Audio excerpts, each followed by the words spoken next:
you'll remember at the end of part 10, I had just started to turn down the second ball. Well, they're all turned down now, at least as far as I can with these Mega Jumbo jaws. So I gotta change to the other jaws. Now this normally only takes about 5 minutes, but I'm gonna try and do it a little faster.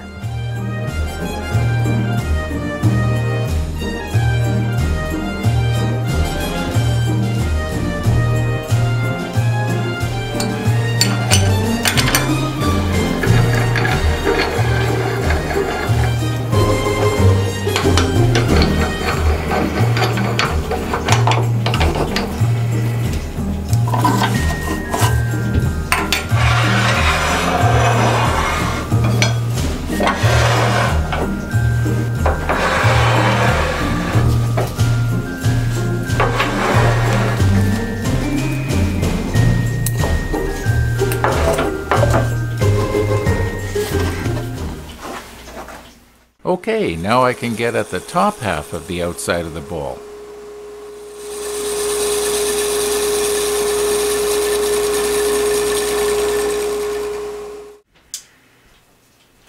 And like I said before, sandpaper will take care of this.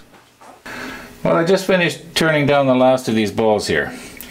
And I can't help but notice that now when I want to round over this, it's going to be a little bit harder to grab hold of here because this is just too rounded. I'll figure it out later, I guess.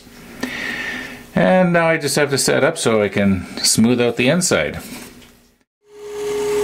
You know, I may have a few bad habits, but that is not a snuff box in my shirt pocket.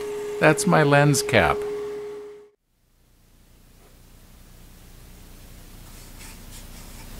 Well, offhand, I'd say it's pretty well ready for sandpaper. And 11 more to go, plus the test ball.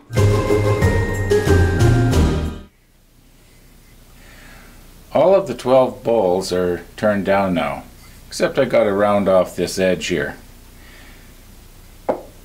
And the test ball, I have to finish that off. Otherwise, we're pretty near done here with the turning.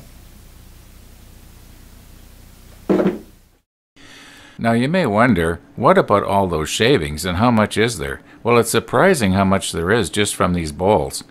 Probably a third of it goes onto the floor at my feet. But most of it, and all the airborne small particles, end up here in these bags. Now I know I'd been a little bit concerned that because there's no lip on these bowls, the jaw may not be able to hold on to it very good.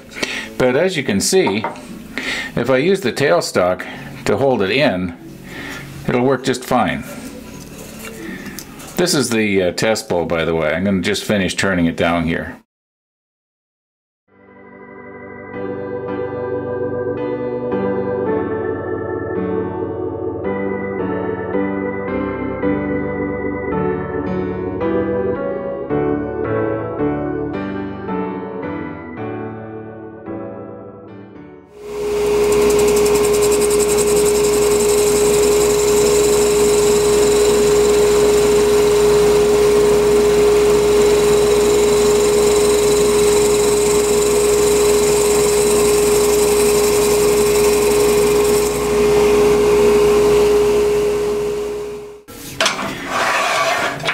Now you're probably wondering, why am I keeping this test bowl separate from the rest?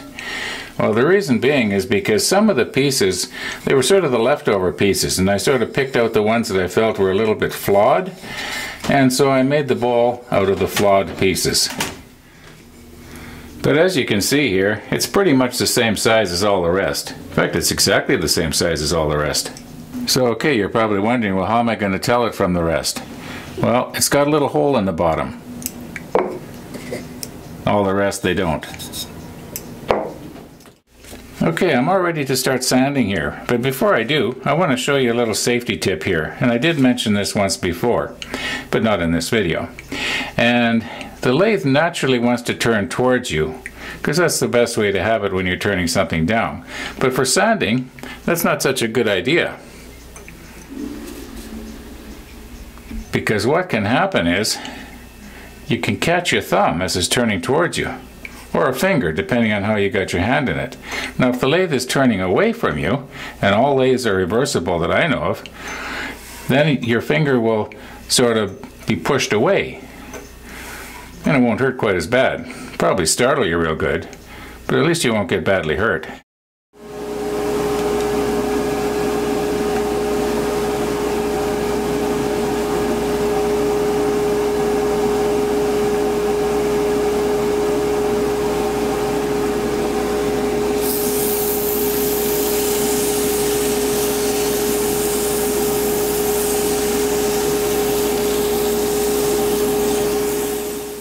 This is the test bowl.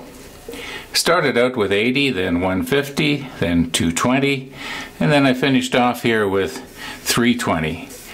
And it's very, very smooth. It only took about maybe 3 minutes to do the outside. Now the inside's going to be a little harder to do. Probably take about 10 minutes to do the inside of each bowl.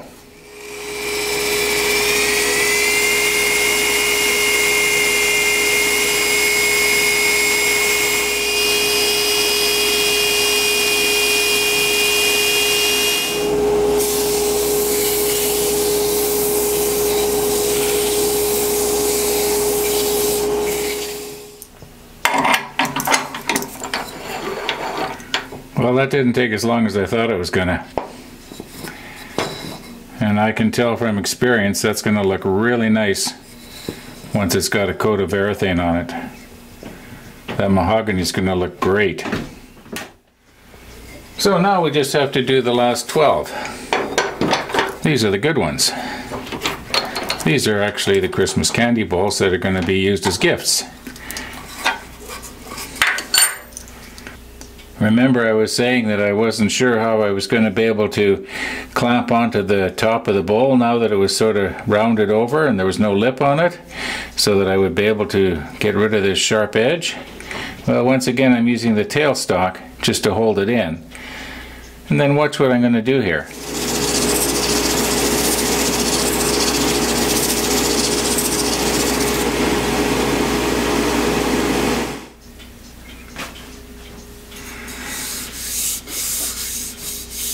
Well, that's nice.